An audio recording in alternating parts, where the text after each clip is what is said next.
ইউনূসকে ক্ষমতা ছেড়ে চলে যেতে হতে পারে।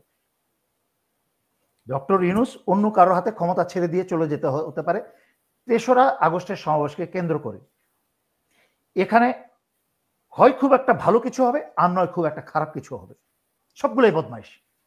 এরাও কিন্তু বাংলাদেশের বিরুদ্ধে ইনিয়ে বিনিয়ে কথা বলে। একসময় কিন্তু শশী থারুরের কথাবার্তা, কি বলে এটাকে, ডেমোক্রেটিক কথাবার্তা আমার খুব পছন্দ হতো, কিন্তু এই লোকও কিন্তু বিক্রি হয়ে গেছে এই মোদির কাছে। শুনবে গালিগালাজ, শুনবে পিছন দিক দিয়ে কি করে দেবে, সামনে দিয়ে কি করে দেবে, নোংরা অশ্লীল ভাষায় গালি শুনবে, তখন তারা টিভির সামনে মনোযোগ দিয়ে বসে যাবে আর মেজর দেলোয়ারের কথাগুলো ভুলে যাবে।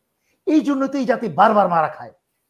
এরা এগুলো পাওনা, এরা যোগ্যই মারা খাওয়ার। ডক্টর ইউনূস ছাত্রদের সাথে প্রথমেই তো ডক্টর ইউনূস এবং তার কুশীলবরা মিলে, পশ্চিমা কুশীলবরা মিলে বিপ্লবটাকে ধ্বংস করে দিয়েছে। বিপ্লবটাকে চুরি করে হাইজ্যাক করে নিয়ে এনজিও সরকার গঠন করেছে।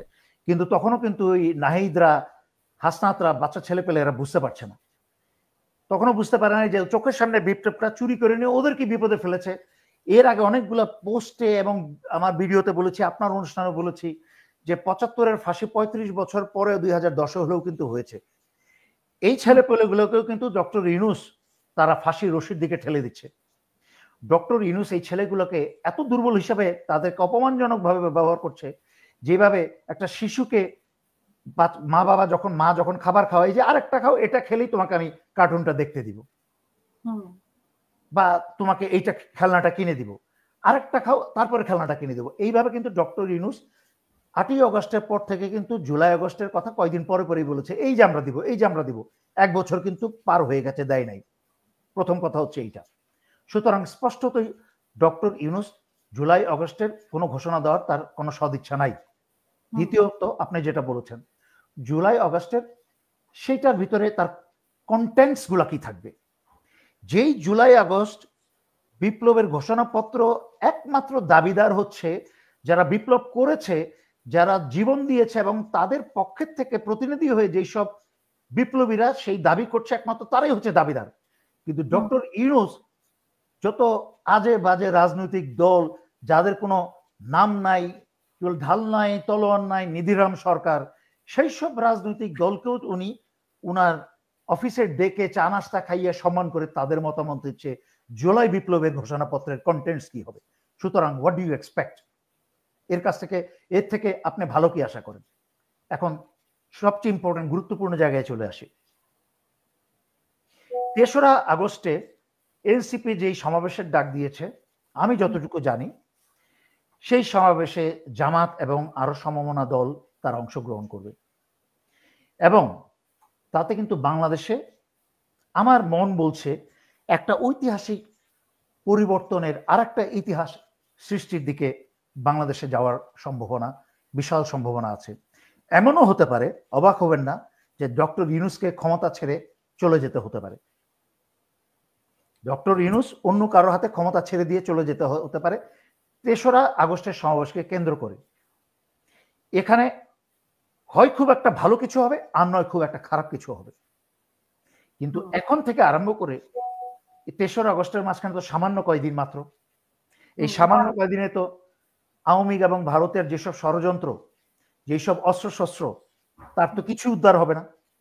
এবং এই এই এই ডক্টর ইউনূস এবং ডক্টর ইউনূসের এই ধাপ্পাবাজ সরকার, সবাইকে বলার পরেও, জেনারেল হাফিজকে বলেছি, ব্রিগেডিয়ার জেনারেল শাখাওয়াতকে বলেছি, তাদেরকে টেক্সট পাঠিয়েছি, তাদেরকে হোয়াটসঅ্যাপে মেসেজ পাঠিয়েছি, ফোন করে বলেছি যে রয়ের প্রধান রাজেশ অগ্নিহোত্রীকে বিদায় করেন, বাংলাদেশে বসে ক্রমাগত বাংলাদেশের বিরুদ্ধে ষড়যন্ত্র করে যাচ্ছে। ২০১৬ সালে একই অপরাধে পাকিস্তান তাদেরকে তাকে লাথি মেরে বের করে দিয়েছে, তখন সে 16 সালে বাংলাদেশে এসে জায়গা স্থান করেছে। এই ডক্টর ইউনূসকে এতবার বলার পরেও ডক্টর ইউনূস জনগণকে নিয়ে, দেশকে নিয়ে কোনো মাথা ব্যথাই নাই। সে, পশ্চিমেরা তাকে নোবেল প্রাইজ দিয়েছে, আমার মনে হয় ডক্টর ইউনূসের সময় খুব কাছাকাছি, জনগণ হয়তো এমন হতে পারে তাকে জুতার মালা দিতে পারে। অবাক হবেন না। আপনার কাছে শেষ প্রশ্ন, আমরা জানা মতে যে ভারতে একটা সব দল মিলে একটা মিটিং হওয়ার কথা বাংলাদেশের ব্যাপারে, আপনার কোনো আইডিয়া আছে কিনা সেই বিষয়ে? আচ্ছা, আপনি খেয়াল করবেন ভারতের যেই কি বলে এটাকে, ফরেন সেক্রেটারি, সে কিন্তু চিরাচরিত বাংলাদেশে কিছু হলেই তো যেন তাদের কোনো প্রদেশের কিছু হয়ে গেছে, মানে মায়ের চেয়ে মাসির দরদ বেশি, বাংলাদেশিদের থেকে যেন ভারতের দরদ বেশি। আর ভারতে তো মলম বিক্রেতা আছেই, বাংলাদেশের সরি ভারতের সকল মিডিয়াই তো মলম বিক্রেতা মিডিয়া। তো ওই পররাষ্ট্র সচিব কিন্তু বলেছে যে গোপালগঞ্জে কি হচ্ছে আমরা নজর রাখছি। তাদের মণিপুর জ্বলে কিন্তু শেষ হয়ে যাচ্ছে, মণিপুর কিন্তু জ্বলে শত শত হাজার হাজার মানুষ কিন্তু নিহত হয়েছে, খ্রিস্টান প্রচুর নিহত হয়েছে, সেটা নিয়ে কিন্তু মাথা ব্যথা নাই, সেটা নিয়ে কিন্তু কোনো কথাবার্তা নাই। তাদের ভারতের ভিতরে কিভাবে মুসলমান মসজিদ ভাঙা হচ্ছে, কিভাবে মুসলমান হত্যা করা হচ্ছে, সেটা নিয়ে কিন্তু তাদের আভ্যন্তরীণ যে ভারত টুকরা টুকরা হয়ে যাচ্ছে সেটা নিয়ে কিন্তু তাদের মাথা ব্যথা নাই। কিন্তু বাংলাদেশ নিয়ে তাদের একটা, সকল রাজনৈতিক দল মিলে এটিকে আজকে প্রথম, এটা তো আজকে প্রথম না, এর আগেও কিন্তু হাসিনা পালানোর পর থেকে দফায় দফায় বাংলাদেশকে নিয়ে এই বিজেপি সরকার, কংগ্রেস সরকার, এরা সব মিলে কিন্তু একসাথে মিটিং করেছে। কারণ চোরে চোরে মাসতো তো ভাই, এই যে এক সময় একটা লোককে, ভারতের একটা এমপিকে আমি, সে বিদেশে পড়াশোনা করে বড় হয়েছে, তার কথাবার্তা আমি পছন্দ করতাম, কিন্তু বেলা শেষে এমন একটা কথা বলতে মুখে চলে আসছিল যে বলতে গেলে এটা অনেকেই মনে করবে হিন্দুদের বিরুদ্ধে, আসলে বিষয়টা তা না। এই ভারতীয় বদমাইশগুলা, এরা যেই দলেরই হোক না কেন, এরা সবই বদমাইশ, রসুনের গোড়া কিন্তু সবগুলোর এক। তো যেই এমপির কথা বলতে যাচ্ছিলাম, শশী থারুর, একসময় তার কথা কিন্তু আমার ভালো লাগতো, এই শশী থারুরকেও আমি এখন ঘৃণা করি, সবগুলোই বদমাইশ।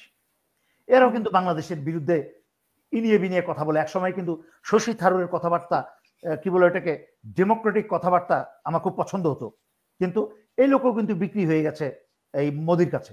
সুতরাং ভারতের দলীয় মিটিং হচ্ছে, এটা নতুন কিছু না। ক্যালকাটায় তার চেয়ে বড় কথা হচ্ছে, ভারত তাদের প্রতিবেশীদেরকে নিয়ে শত শত বছর ধরে এরকম মিটিং করেছে। এই জন্য ভারত তাদের সকল প্রতিবেশীকে হারিয়েছে।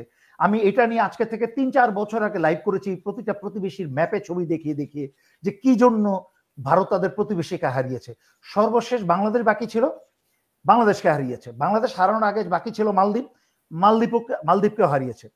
সুতরাং ভারত কি করছে এটার উপর আমাদের নজর রাখতে হবে, কিন্তু এটা নিয়ে প্রতিনিয়ত ভারত কি করে ফেললো, এটা করলে পরে আমরা নিজেদের কাজে মনোনিবেশ করতে পারবো না। তার চেয়ে খেয়াল রাখতে হবে, পচা শামুকে কিন্তু পা কাটে। ক্যালকাটায় কিন্তু আওয়ামী লীগের একটা অফিস করেছে, যেই অফিসে সবসময় ওই আওয়ামী বদমাইশ স্বরাষ্ট্র মন্ত্রী কামালের অফিস, ওখানে কামাল বসে সবসময়, ওখানে বসে শেখ হেলাল বসে, ওখানে পুলিশের মনিরুল বসে, এবং আগরতলা থেকে প্রায় বিমানে গিয়ে যোগদায়ী হচ্ছে বাংলাদেশের আয়নাঘরের খুনি সেনাবাহিনীর লেফটেন্যান্ট জেনারেল আকবর, যে বদমাইশকে আমি বহুবার ছবি দেখিয়ে বলেছি আকাম কুকাম। আরেক বদমাইশের কথা আমি এত বছর বহুবার ছবি দেখিয়ে বলেছি, সেটা হচ্ছে লেফটেন্যান্ট জেনারেল সাইফুল আলম, সেও ডিজিএফআই ছিল, পরবর্তীতে কিউএমজিতে ছিল। সেই বদমাইশও, তার বাসা থেকে শত শত কোটি টাকা পাওয়া গেল, সেও কিন্তু শেষ পর্যন্ত তাদের দুইজনকে যখন ক্যান্টনমেন্টের ভিতরে বসে রয়ের প্রধান রাজেশ অগ্নিহোত্রীর সাথে জেনারেল আকবর মিটিং করত, তখন বারবার চিৎকার করে বলার পরে কিন্তু এই বর্তমান হাসিনার রেখে যাওয়া কি বলে সশস্ত্র বাহিনীর যারা, তারাই কিন্তু এদেরকে বাংলাদেশ ছেড়ে পালিয়ে যেতে সাহায্য করেছে আগরতলায়। সেই আগরতলা থেকে জেনারেল আকবর আর lieutenant general Saiful Alam, disgruntled Saiful Alam and disgruntled Akbar, কি বলে, এরা গিয়ে ক্যালকাটায় ওই আওয়ামী লীগ অফিসে ওইসব মিটিং এ অংশগ্রহণ করে। তাদের মিটিং এর মূল উদ্দেশ্য হচ্ছে যে বাংলাদেশের লোকাল আওয়ামী সন্ত্রাসী নেতাদের সাথে কোঅর্ডিনেট করে এই যে গোপালগঞ্জের মতো ঘটনা, কক্সবাজারের মতো ঘটনা, সারা বাংলাদেশে এইভাবে ঘটনা যেন আরো বেড়ে চলতে পারে, এইভাবে তাদেরকে, সন্ত্রাসী লীগদেরকে কি বলে, তাদের সাহস এবং উৎসাহ বাড়িয়ে তুলে একসময় তাদেরকে বলবে অমুক জায়গায় যাও, রিপোর্ট করো, সবার যার যার অস্ত্র হাতে বুঝে নাও অস্ত্র ঘাঁটি থেকে, এবং বাংলাদেশে বিভিন্ন জায়গায় বিভিন্ন বিভাগে সেক্টর ভাগ করে তারা যুদ্ধ ঘোষণা করবে, সেক্টর প্রধান নিয়োগ করবে বাংলাদেশ বিরোধী যুদ্ধের জন্য, এবং বাংলাদেশে গৃহযুদ্ধ শুরু করবে। বাংলাদেশিদের তো সময় নাই, তারা তো এরপরে আপনার অনুষ্ঠানে পরে বাংলাদেশেরা যখন একটা মজার জোকসের আঞ্চলিক ভাষায় একটা লাইভ শুনবে, গালিগালাজ শুনবে, পিছন দিক দিয়ে কি করে দেবে, সামনে দিয়ে কি করে দেবে, নোংরা অশ্লীল ভাষায় গালি শুনবে, তখন তারা টিভির সামনে মনোযোগ দিয়ে বসে যাবে আর মেজর দেলোয়ারের কথাগুলো ভুলে যাবে। এই জন্য তো এই জাতি বারবার মারা খায়। এরা এগুলো পাওনা, এরা যোগ্যই মারা খাওয়ার। এরা অশ্লীল, নোংরা অশ্লীল ভাষা এবং যোগ শুনে সময় কাটাতে পারে, বাট গুরুত্বপূর্ণ সত্যি কথা এরা শুনতে রাজি না এবং প্রস্তুতি নিতে রাজি না। এই জন্য এই জাতির কপালে কোনোদিন দুঃখ শেষ হয় না।